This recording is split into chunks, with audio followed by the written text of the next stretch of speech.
আপনার আলাপ আপনার প্রার্থীকে আপনার আপনার নেতা নির্বাচিত নেতার কাছে, আর আপনি ভোট দিতে আর সেই খাগড়া জমিদার কল্পনাদি চাকমা দেখবেন যে উনি নির্বাচিত হয়েছেন।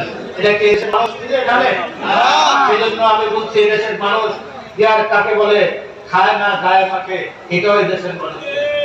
যারা আজকে এই কথাটি বলেন তারা বাংলাদেশের বন্ধু নয়।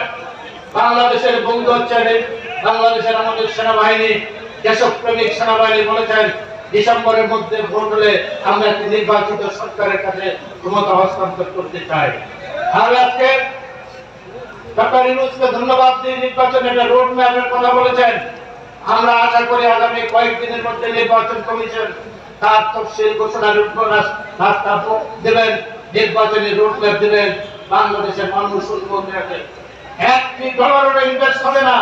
এখানে দুইজন বড় শিল্পপতি আছেন।